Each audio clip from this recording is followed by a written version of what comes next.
글로벌 혁신의 메카 이 실리콘밸리입니다. 이 실리콘밸리에서도 아주 중요한 그런 중추적인 역할을 하고 있는 이 구글 캠퍼스인데요. 글로벌 기업인 이 구글에서 1년에 약 6천 명 이상의 그 인재들을 영입한다고 합니다.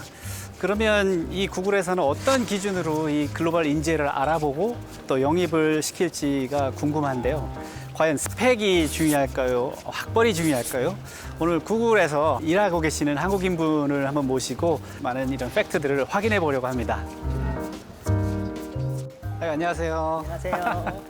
반갑습니다. 네, 폴킴이라고 합니다. 김종민입니다. 네. 저는 김종민이라고 하고요. 구글 어시스턴트 팀에서 지금 시니어 UX 엔지니어 일하고 있습니다. UX 디자인은 사용자가 마우스를 이용해서 컴퓨터와 상호작용하는 방법으로 서비스를 직접 컨트롤하고 경험할 수 있게 해주는 기술인데요. 김종민 씨는 엔지니어링 기술과 디자인 감각을 두루 갖춘 소위 말하는 융합적인 인재입니다. 처음에 한국에서 어떤 생활을 하시고 어떤 공부를 어디까지 하시고 이렇게 오시게 됐나요? 저도 그냥 한국에서 인문계 고등학교 나왔고요. 그리고 대학을 갔다가 대학 생각보다 재미가 없어서 6개월 만에 그만두고 종민 씨는 고졸 출신 구글러입니다. 그리고 바로 일을 시작했어요. 저는 일이 너무 재밌었던 것 같고 그래서 그리고 나서 이제 한 4년 정도 일하다가 뉴욕으로 옮겼죠. 그 연봉 차이가 꽤 나겠죠? 제가 처음에 디자이너로 부산에서 일을 시작했을 때 연봉이 1,400만 원이었거든요. 아, 네. 그랬는데 뭐 지금 더 받고 있죠. 아, 네. 인턴이 여기니 종민 씨의 연봉은 말 안 해도 짐작이 갑니다. 그 처음에 어떻게 구글에 입사를 하시게 된 거죠, 그럼? 그때 만들어진 개인 작업 중 하나가 좀 인터넷에 유명해진 적이 있어요.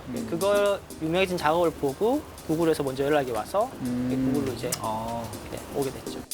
종민 씨는 그 당시 구글뿐만 아니라 실리콘밸리의 여러 대기업에서 스카우트 제의를 받았다고 합니다. 실력을 알아봤다는 거네요, 결론적으로. 그렇죠? 제 생각에 구글뿐만 아니라 거의 모든 실리콘밸리 회사들이 학력보다는 능력을 많이 보는 걸로 알고 있고요. 그래서 능력 위주로 뽑으려고 이렇게 뭐 인터뷰도 더 능력에 맞춰진 질문을 하고 그런 걸로 알고 있어요. 그렇게 실력만으로 구글에 취직한 종민 씨가 입사 후에 어려움을 느낀 부분이 있었다고 하는데요.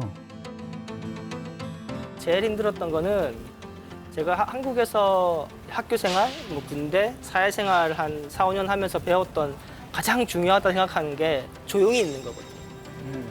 조용히 있으면 괜찮은. 내 의견을 말하지 말고 조용히 가만히만 있으면 중간은 중간은 간다는 문화. 어디서나. 왜냐면 저는 원래 좀 되게 밝고 말도 좀 많이 하고 잘하는 스타일이었는데 어릴 때는 괜찮은데 점점 크면서 그게 이제 주변에서 혼나는 경우가 많았어요. 황당한 질문을 하고 막 그랬나 봐요. 그렇죠. 그리고 미국에 왔는데 너무 다른 문화인 거예요. 높은 사람이 얘기해서도 그냥 인턴이나 신입사원도 아, 나 그거 아니라 생각하는데 라고 얘기하는 모습을 많이 봤거든요. 그때마다 저는 혼자서 놀라는 거예요. 저렇게 얘기해도 되나? 근데 그렇게 얘기하는 걸 배워서 이렇게 왔다는 게 너무 부러운 거예요, 나중에는. 저는 이제 용기가 없어진 거죠, 이미. 이 세상에 엄청나지 않은 아이들은 없어요. 엄청난 역량들을 갖고 있는데 지금 기존의 학교에 가서 점점 시간을 보낼수록 자기가 주도적인 생각을 하는 것이 아니라 듣고 암기하고 주어진 문제를 빨리 해결하는 그런 거에 익숙해지는, 그러니까 질문을 할 수 없는, 어떻게 보면 수갑을 채우는 것 같다는 생각이 들어요. 실리콘밸리에 있는 초등학교에서는 어떤 교육이 이루어지고 있을까요? 입학한 지 한 달도 채 되지 않은 1학년 학생들입니다. 처음 학교 생활을 시작하는 아이들에게 꼭 하는 수업이 있다고 하는데요.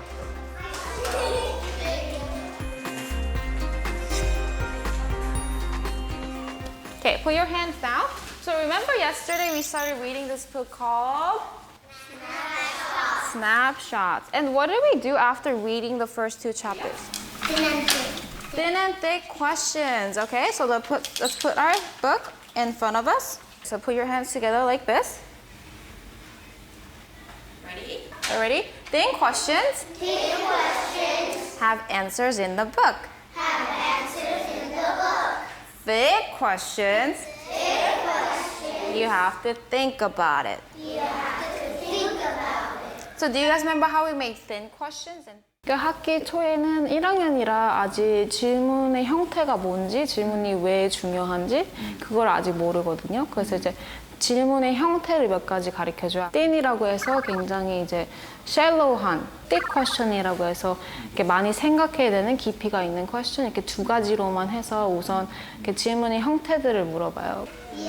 Anyone can give us an example of a thin question?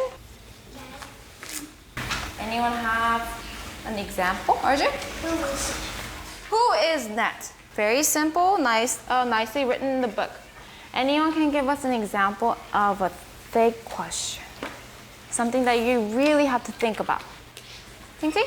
Why did Nat go fishing? Why did Nat go fishing? Do we actually know the answer to that? No. Is it in the book? No. Does it say Nat went fishing because? No. Think in your head. I'm going to give you 5 more seconds, and then you're going to share with your partner. 잠깐 멈추고 생각하는 습관은 중요합니다. 1. 자기 생각을 정리하고 대답해야 생각하는 힘이 자라게 되겠죠. 다른 질문의 차이를 계속 연습하고 나중에 이제 아이들이 그거에 익숙해졌을 때 우리가 이거에 대한 솔루션을 어떻게 만들 수 있을까? 여기까지 올라가는 거거든요. 질문을 만들고 나면 그걸 스스로 해결하는 프로젝트를 진행합니다. Yeah, there's no loser, winner. A lot to bet if you win. Nothing. So what matters, okay? Yeah, it doesn't matter, okay? 그 과정에서 자연스럽게 친구와 토론하게 되는 거죠. 선생님이 일방적으로 가르쳐주는 티칭이 아니라 아이들이 스스로 알아가게 도와주는 코칭을 해야 어릴 때부터 스스로 생각할 힘이 생기는 거고 비로소 질문할 수 있는 능력이 생기는 겁니다. 정보가 주어졌을 때 이것을 어디에 적용을 해보고 그런 솔루션을 생각한다든지 그런 힘을 길러주는 게 훨씬 더 중요한 것 같아요.